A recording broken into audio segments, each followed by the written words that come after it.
Again, my name is Elizabeth Ochoa, and I am accompanied tonight with Ileana Terrazano, one of the financial aid assistants, and her and Amy will be moderating for us tonight. So although I'm going to do this presentation in about an hour and ask that you hold your questions to the end, because the majority of your questions will be answered within the presentation content.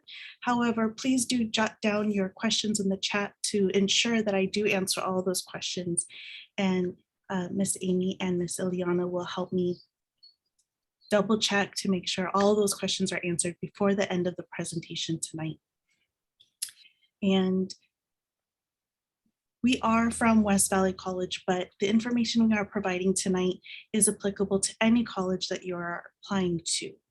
So tonight, we are going to cover the different types of financial aid, the application process, calculating eligibility, awarding and packaging, and special circumstances, the what ifs.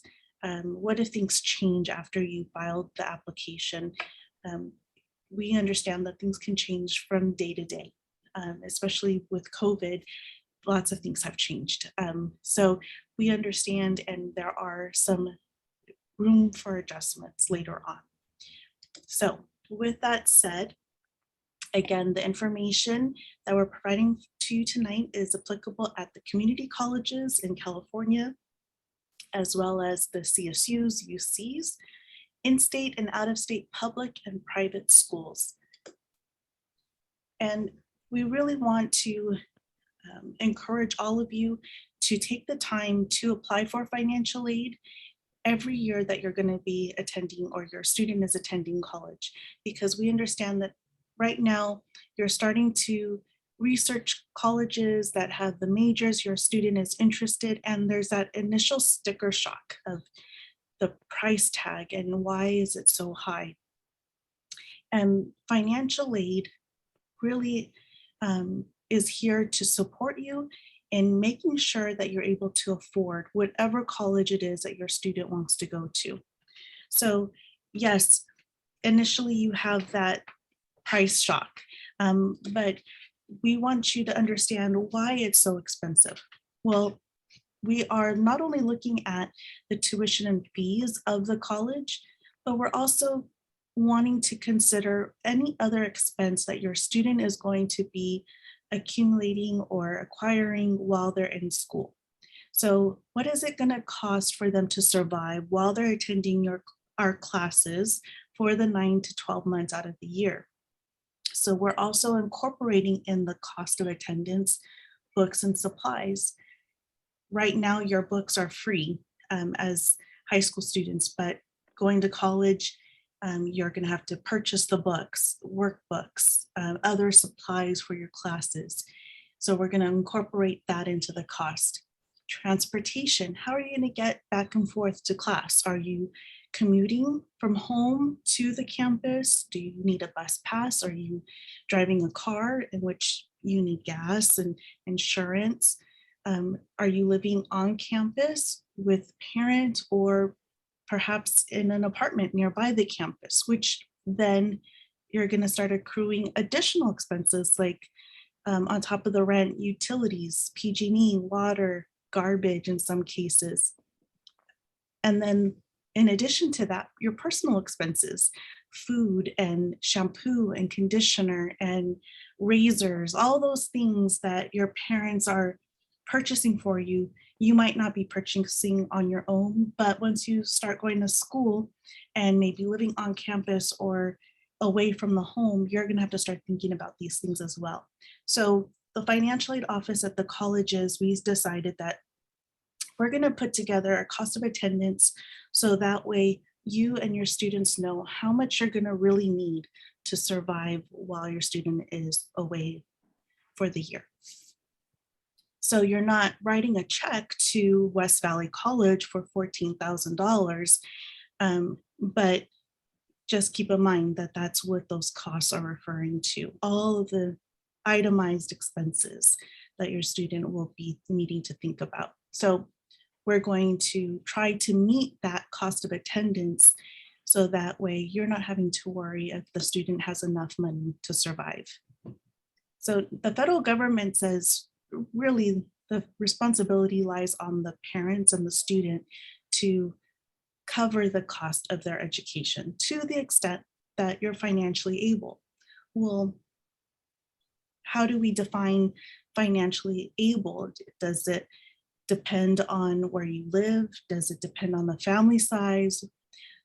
There's a lot of variations, right? So the Federal Student Aid and the California Aid Commission have created an application that you and your family can apply, and they calculate your expected family contribution to the cost of attendance.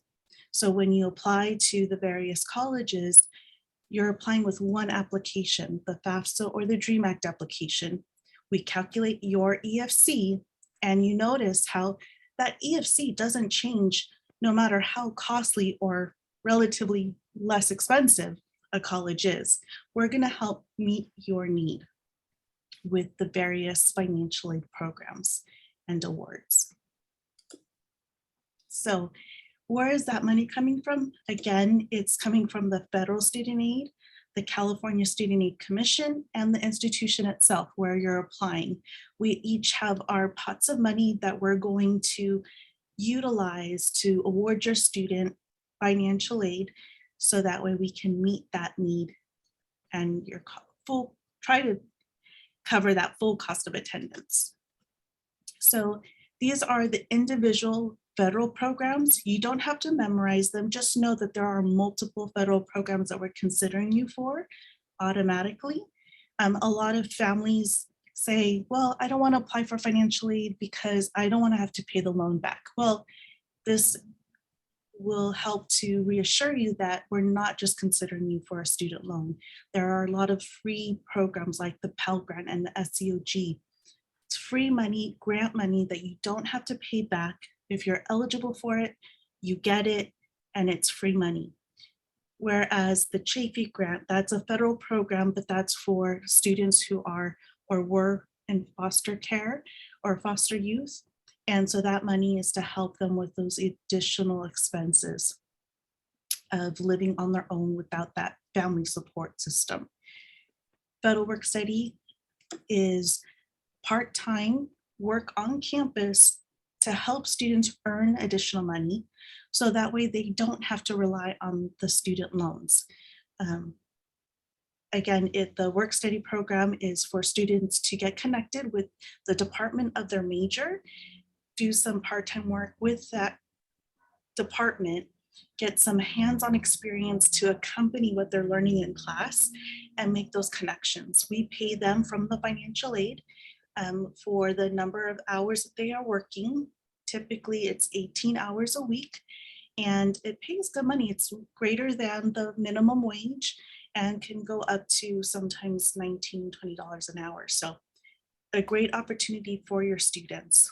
And so that, in this case, you're not relying on the student loans. Loans is always the last resort, because loans, that's money that you're borrowing that you would have to eventually pay back with interest after you've graduated. About 6 months after you've graduated, you get notification that it's time to start paying back on those student loans with the interest. Now, the subsidized loan is about 3.5%. The unsubsidized, which is not need-based, so if you have a higher EFC and you need some of that additional unsubsidized student loan, that is at about 5% interest rate. And then there's a parent loan for undergraduate students that you can borrow money to help your student with their cost of attendance, and that's at about 6.5%. Now, keep in mind, though, the interest rates may vary from year to year. So every time you renew your financial aid, if you are considering a student loan, you want to check with the financial aid office what the current interest rate is, because it can vary. But again, loans are last resort because we still have the state programs that we're considering you for. So there's Cal Grant, which you might be more familiar with. Cal Grants are for community colleges or the four-year institutions. There are some great advantages of starting at a community college to prepare you for the transfer to complete your bachelor's degree. One is that it's cheaper, and two is that there's additional funding coming from the state if you are attending a community college. So in addition to the Cal Grant, if you are going 12 or more units, you're also considered for the Student Success Completion Grant and a fee waiver, which is called the California College Promise Grant, and the first and second year free program. So you might have a fee waiver, which covers the cost of your enrollment fees and discounts the parking permit if you need one. And then you get the federal and the Cal grants, and you get the first year free program. That's a lot of extra money you have in your pocket for the books and the supplies and all those other living expenses. So you may want to consider community college to start out with. However, if you are going straight to the university, for your institution, you will also be considered for, in addition to the Cal Grant, the middle class scholarship, which helps to pay for approximately 40% of your first year tuition and fees, and then the blue and gold program as well. So there's a lot of different programs that we're considering you for when you've applied for that. Again, one application, the FAFSA or the DREAM Act application. So as Miss Amy was sharing with you, we do have the first and second year free program at the community colleges in California. And we each have a little variation of our programs. So I would definitely recommend that you check the financial aid website at the colleges that you're looking at applying to. For example, West Valley does have the community grant, which is a combination of our foundation funds or institutional funds, as well as the first year, second year free money from the state. And so what we do is we've combined that money, that pot of money, and we award it to the students who are incoming freshmen, who are enrolling in full time and are participating in the orientation assessment. And we get them connected with a counselor so that it guarantees or helps to increase the success rate and getting them ready for transfer into the transfer to the university within the 2-year timeframe that you think of. But it's a great opportunity. And this is, again, in addition to those other programs that we've stated before. In addition to the federal, the state, and the institutional funds, there's also scholarships that you can be applying to now. You have different types of scholarships. There are scholarships coming from the college itself that you're applying to help entice you to come to our school as a first year student. Then there's other external scholarships, such as the community-based Italian Heritage Scholarship or the Santa Clara Tall Society. So if you're 5'9" or taller for a young lady, or 6'2" and taller for the young man in Santa Clara County, you may be eligible for this scholarship. There's other scholarships based on merit, GPA, or major, or particular field like women going into nursing. So there's a lot of different scholarships out there. There's even some for your general hobbies.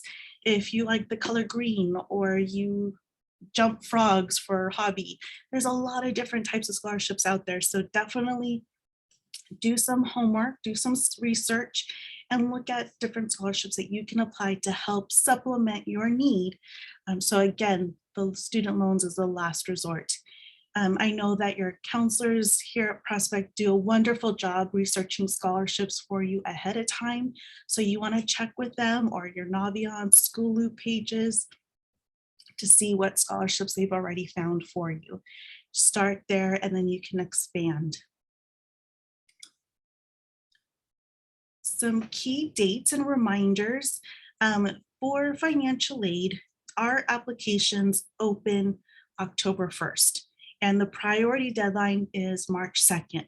This is a state priority deadline, so we can consider you for Cal Grants. So if you are thinking of applying to a university or college outside of California, you want to check the FAFSA or DREAM Act application website to see what dates, well, excuse me, not the California DREAM Act, just the FAFSA.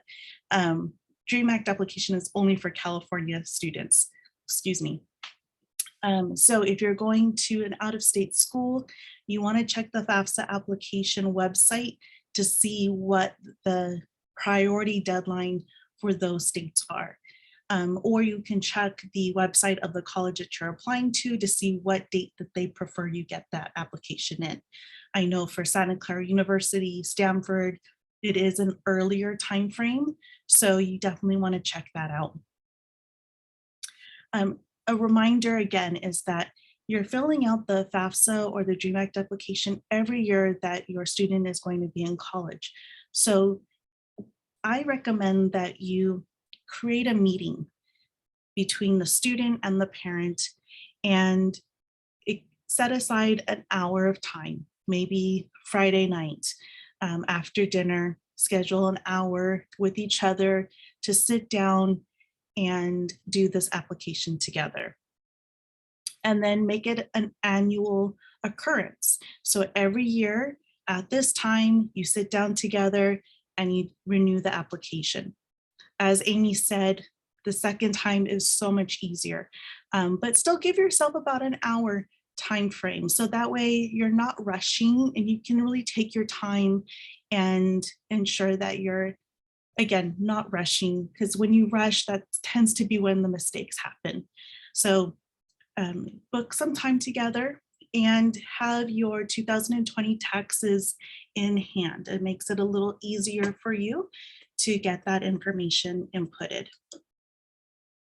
So tonight I am also going to walk you through the application process. I will not do a line by line. However, I'm going to cover a good portion of questions so that when you sit down at the computer to complete the application, you feel more familiar with it, you feel a little bit more comfortable with the process. So the first application I haven't mentioned yet, but for those of you who are applying to a university or private school that requests the CSS profile, we do have the CSS profile website here for you. Keep in mind, this is for consideration of the institutional or scholarships from that particular college. So not every college requires the CSS profile to be submitted, but if they do, you would need to go to this website, cssprofile.collegeboard.org. It's a $25 online registration and $16 per college that you're sending this information to. They do have tutorials and they do have a fee waiver. So, you know, you can definitely apply for that fee waiver to see if you can have that $16 fee waived. The other two applications you've heard me mention a couple of times already, the FAFSA and the DREAM Act application. The FAFSA application should be submitted for the student who is a US citizen or permanent resident. The DREAM Act application would be filled out if you are not yet a permanent resident, perhaps you don't have documentation yet, whether it's a visa or residency status yet, or maybe you filed for DACA, or you had a visa but it expired. And so if you lived in California and attended a California high school for 3 years and graduating from a California high school, you can then, instead of filling out the FAFSA, fill out the California DREAM Act application to be considered for the state and institutional fees, or excuse me, institutional programs. So you do one or the other, but not both. And luckily for us, They are the exact same questions. So the only difference is that you're going to one site or another site and getting processed from two different agencies, either the Federal Student Aid or the California Student Aid Commission. So if you are filling out a FAFSA, you're going to use the FAFSA.gov website, and you're going to start a new FAFSA. You're going to select, I am a student and want to access the FAFSA form. So it does give you the option to have the parent fill out the application, but I do not recommend that because you can easily get confused. And so what I recommend again is that you sitting down together, have the student open the FAFSA, indicate I am the student, and then once they're done filling out their portion of the application, they can slide the keyboard over to the parent and the parent can start inputting their information. Students, your information starts to get inputted first. So what you're going to do is, again, indicate you are the student and create an account. The user FSA username and password is another level of security, and when you create the username and password, it should be something unique and different than anything else you've used before to create any other accounts. So whether it's Instagram or Snapchat or Google account, whatever it may be, this should be something unique and individual to this one account, because this is linked to all of your personal information as well as your parents' information. And again, we want to keep your information secure and confidential. So make sure that, again, this is unique to you.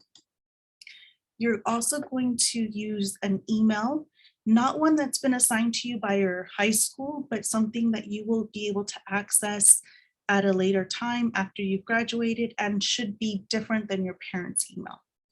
Okay. Also, in addition to using your email as a way of validating identity, they also ask for your cell phone number. So again, use your personal cell phone number so they can text you to validate, again, your identity. And they're going to ask for a few challenge questions. The challenge questions should be something that a random person could not find on your social media account. Okay, so be very particular in which questions you select and how you answer those questions. From there, after you, the student, have created your FSA username and password, you're going to start the 2022-23 FAFSA application. And again, we're adding another layer of security by asking you to create a save key. A save key is a 4-digit number that you can utilize. So you can start the FAFSA, and if for whatever reason you need to take a break, you can hit save, log out, and come back to this FAFSA application when you're ready and pick up where you left off.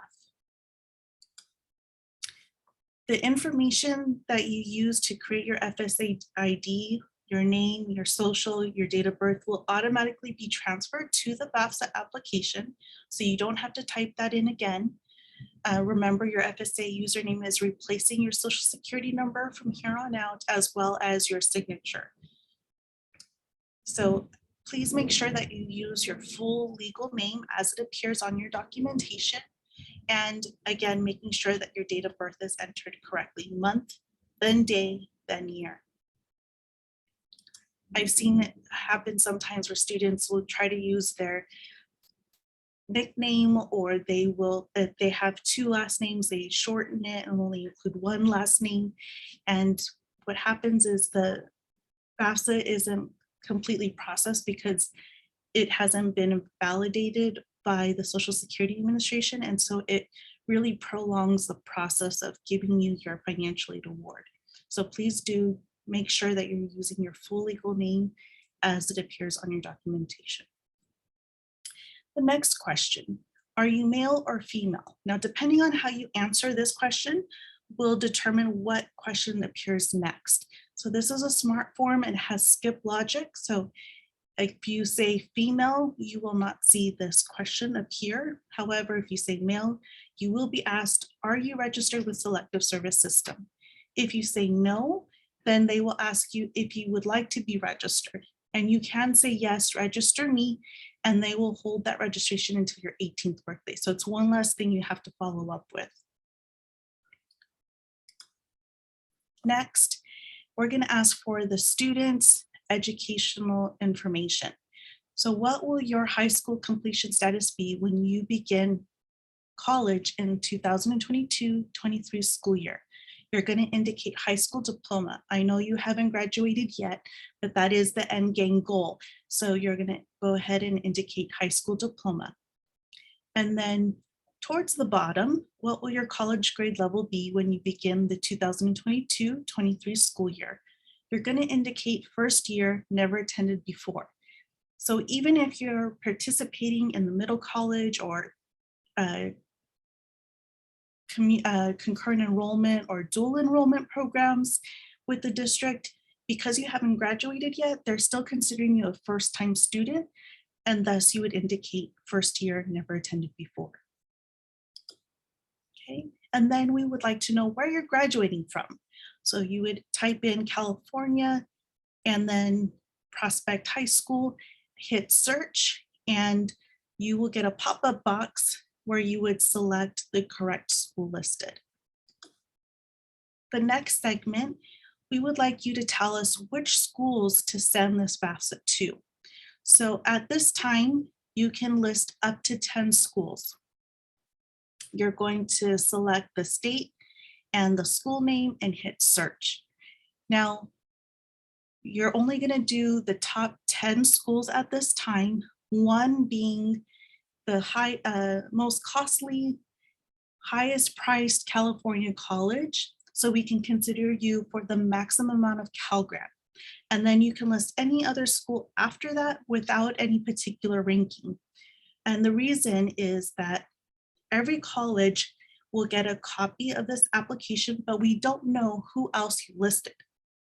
So West Valley College could be number 10 on your list, but I won't know that because all I see is that you applied to West Valley. Okay. In addition to letting us know what college you want to attend, you're also, or applying to, you're also going to tell us what your housing plan is going to be. Is it going to be on campus, with parent, or off campus? If you're applying to San Jose City or San Jose State, it's close to home, but you have your options. You can live on campus, off campus, or with parents. So if you're not really sure yet, I always recommend to do the most costly option, which in this case would be saying off campus. And that way we can award you or designate the higher cost of attendance, increase your need, and try to meet that need with the more grants and scholarships. Okay, the next segment is questions that will help us to determine what or if parent information is requested. So students, the first question is, what is your marital status of today? Now, I've done 2 presentations just today, and I said this question and I got chuckles and that eye of, really, Liz, I'm only 17. Why are you asking me this? Well, right now you are single, obviously, but later on down the road, well, you know, when you renew your application, maybe you're almost done with your master's program, or you're working on your graduate program, PhD. You're going to be renewing your FAFSA application still to be considered for those scholarships or internship programs. So at that point, maybe you will say married. But at this point, go ahead and hit single, and then the next set of questions will appear. So you're going to check any box that applies to you. Are you currently serving on active duty in the U.S. Armed Forces, or are you a veteran of the Armed Forces? at any time since you turned age 13, were both of your parents deceased? Were you in foster care, or were you a dependent or ward of the court as determined by a court of California? Are you or were you an emancipated minor? An emancipated minor is a student who has gone through the court process to legally separate themselves from their biologic or adoptive parents. And then the last question, does someone other than your biological or step parent have legal guardianship of you as determined by a court in the state of California? Which again means that they went through the court process to designate someone else to take care of you in their behalf. So if you say, nope, none of these apply to me, you go ahead and check none of the above and hit continue. The next 3 questions will appear. Do you, the student, have or will have children who will receive more than half of their support from you between July 1st, 2022 and June 30th, 2023? Yes or no? Do you, the student, have dependents other than a child or spouse who live with you and who receive more than half of their support from you now and through June 30th, 2023? Yes or no? And then lastly, on or after July 1st, 2020, were you homeless or were you self-supporting and at risk of being homeless? Yes or no? And then hit continue. Please do answer these questions honestly, truthfully, to the best of your ability. We understand that there can be some gray areas and circumstances happen. So if you say yes to one of these questions, the financial aid office will follow up with you and we will try to provide you some additional resources to help meet you at your individual need. If you say no to all of those questions, the FAFSA application or DREAM Act application will say, based on those answers, you are considered a dependent student and parent information will be requested. Again, however, we understand that there may be some gray areas. So if you said no to all of the previous questions, but you're not in communication with your parents at this time, maybe it's unhealthy and unstable situation. If you indicate I am unable to provide information about your parents, again, the financial aid office will contact you to ask a little bit more information and potentially sign on their behalf. And then continue the process with just your information. But for the most part, you will be saying no to all of those questions and be providing parent information. So this is a chart we use to help students identify in certain situations if there's a separation or divorce of whose information gets reported on the student's FAFSA. So I do provide this chart for you as a little helpful way of determining who goes on the FAFSA. And I'll go over that a little bit more here. So as of today, what is the parent's marital status? Or what is the marital status of your parents? So again, at this point, you're going to slide the keyboard to the parents, and parents are going to use the drop-down box to indicate your marital status. So you have married or remarried, in which case we will ask for your date of marriage or anniversary. And then if you indicate single or separated, divorced, or widowed, it will only ask for one parent information. However, if you say married or remarried, we do ask for 2 parents information. Now this language has changed from previous years. So if you've done this before, you'll notice that the language is a little different when in this next 2 slides. So parents, this is being asked of your student in response to your family household. So how many other dependent children do your parents have? So the student would be responding, or you, the parent, would be responding with any additional siblings. So not including the student, but any additional children that you have that live in your household or who may be in college currently, but providing parent information on their FAFSA. And then the next question, how many other dependents do your parents have? So if you have grandparents who are living with you and you, the parents, are supporting your parents 50% or more, and they live with you in the household, then you can include them in this next box here. So when you hit continue, it will add up the family members in your household. So the student, you're one. Parents, if you say married, you have 2 additional family members added. Other dependent children of your parents, so the siblings of the current graduating senior, maybe you said 2. And then perhaps you said, yes, my parents, the grandparents of the graduating senior also live with us. So there's a total of 9 in the household. Out of the 9, we're excluding the parents and asking, out of the remaining 7 dependents in your parents' household, how many will be in college between July 1st, 2022 and June 30th of 2023?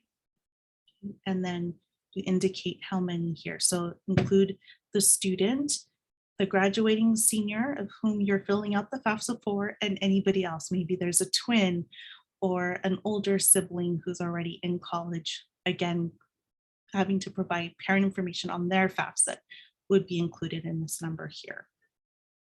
And hit continue.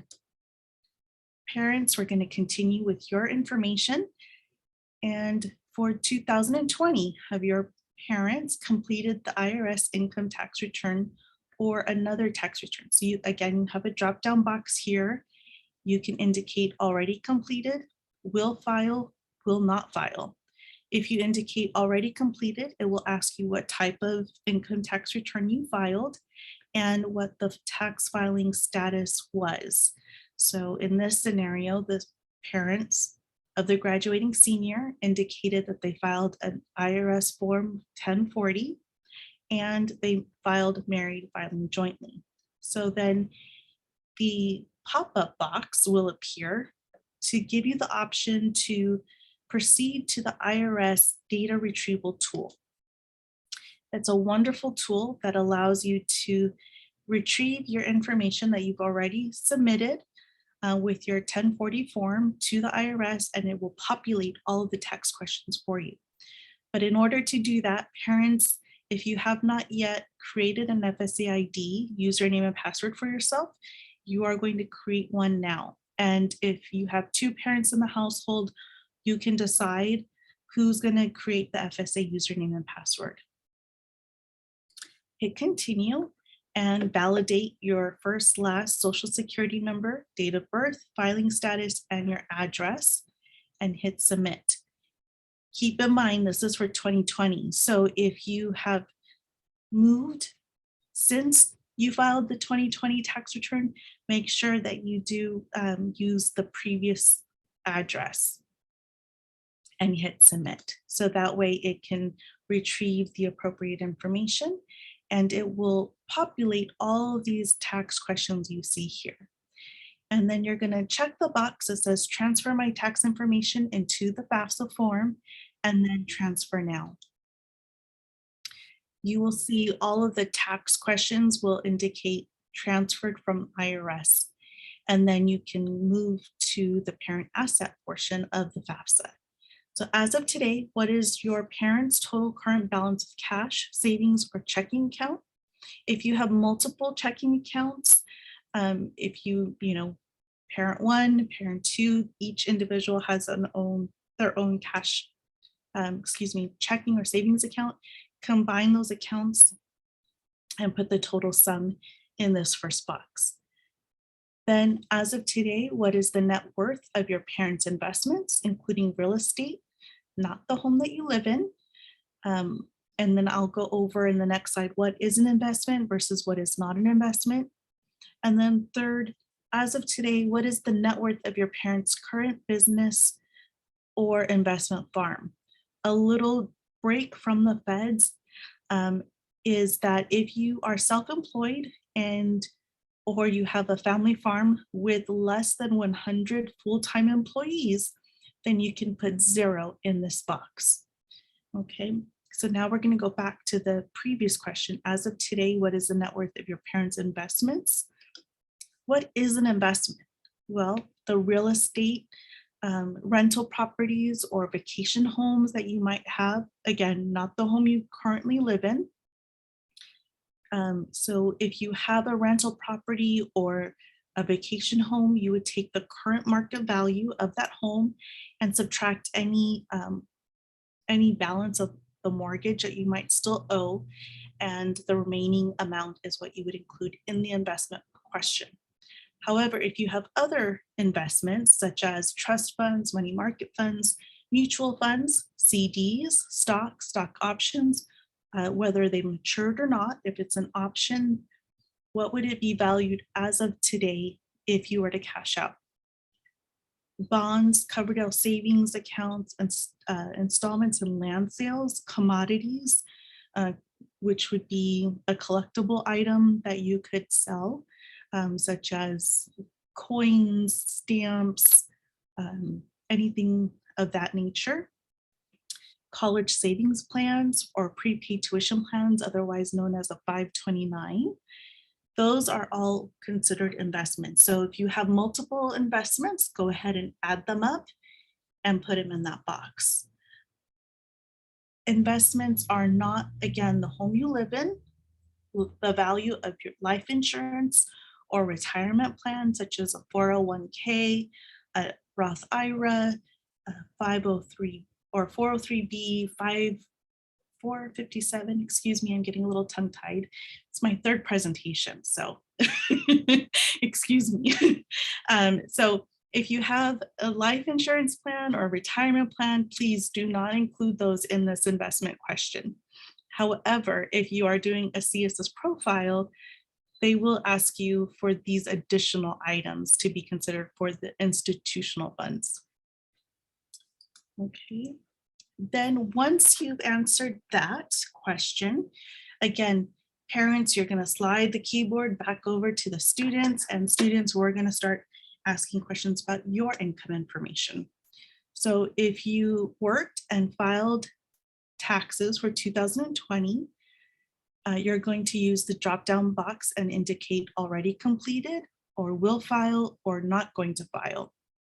If you indicate already completed, then it will also provide you the opportunity to use the IRS data retrieval tool to populate all those tax questions. If you indicate will not file, then all of these tax questions will disappear. Again, because it's a smart form and uses skip logic. So they figure it's not going to apply to you, so they'll just skip over those questions. If you say will not file but did work, then they will ask you how much you earned for 2020. And then lastly, are you a paid preparer? You're going to say no. You don't want to pay anybody to do this application for you.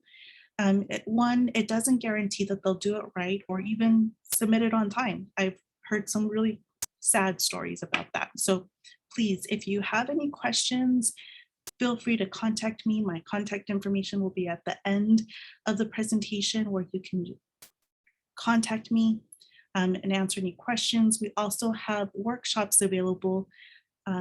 They're called Cash for College Nights, and we'll provide you that information at the end as well. So if you need help, you can come to one of those free options, okay? You're gonna hit continue and then submit your FAFSA.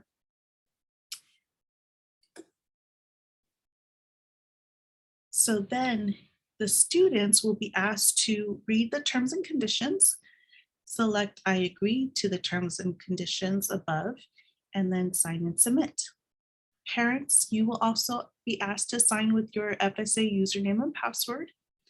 So again, whoever created the FSA username and password for the IRS data retrieval can use that same FSA username and password to sign electronically on the FAFSA. If you, the parent, do not have a social security number, and could not create the FSA username and password, that's okay. You can click on the link below on the bottom right corner. It says other options to sign and submit. That gives you the opportunity to sign the signature page, sign the page, and then mail it in. And they will honor the date that you hit submit on the online application. From there, you're going to receive a pop-up confirmation page, which gives you the date and timestamp of your submittal and the data release number. So please make a copy of this, keep it saved on your computer, just in case you need to refer back to it.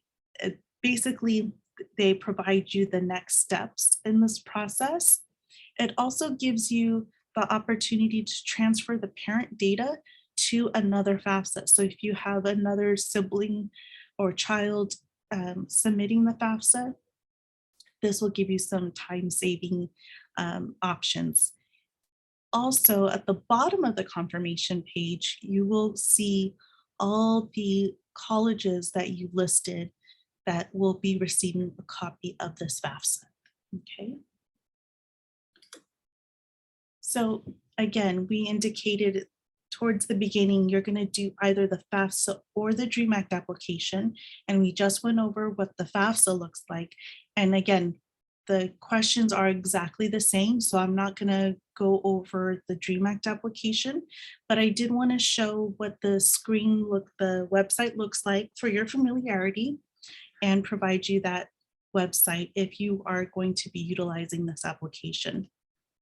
So different website processed by the state, not the feds, and it will be used to consider you the student for state and institutional funding.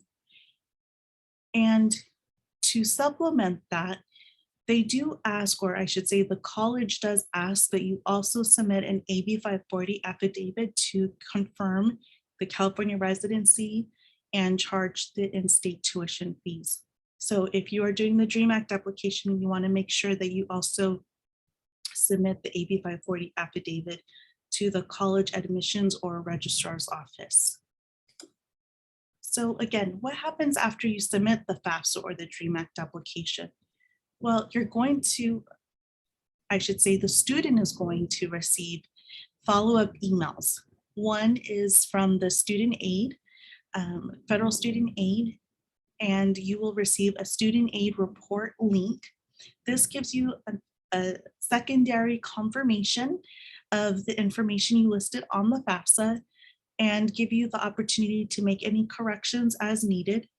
Or if you listed 10 schools but are going to be applying for an additional 5 or 10 schools, you can click on the link to the FAFSA, log in with your username and password, go to the school selection tab of the FAFSA and remove the first 10 schools that you listed and add in the additional colleges that you're applying to. You're going to sign and submit that correction, and you'll get a secondary confirmation page and a secondary student aid report to confirm the corrections were submitted and processed. Likewise, the California Aid Commission will send a California aid report to the students who have applied for the DREAM Act application to confirm the information was submitted. And again, if you have additional schools you want to add, you can use that same process. Log into the DREAM Act application, remove the previous 10 schools and add any additional schools. Everyone will also receive a California aid report to confirm the GPA was submitted by your high school for consideration of the Cal Grant. Okay, so if you're staying in California and you, then you will be considered for that aid as well. The colleges will start to receive your FAFSA applications about 48 hours after you've submitted the application, and we wait to see who's been admitted to the college, and then we do a matching process. So that way we send your award letters from there. So every student who has been admitted to the college will get a financial aid award. And we use the same template, so it's easy to compare your award. So if you're struggling to decide between maybe Stanford or UC Davis, you look at the award offer and look to see who's giving you the most in the free money, the grants and the scholarships. So that way you don't have to take out the student loans. But in this case, this is a sample award, and we list the cost of attendance or the student's budget for the year. At the top, we indicate what your EFC was provided by the FAFSA or the DREAM Act application, and we try to meet your need and list all of the programs that you're eligible for.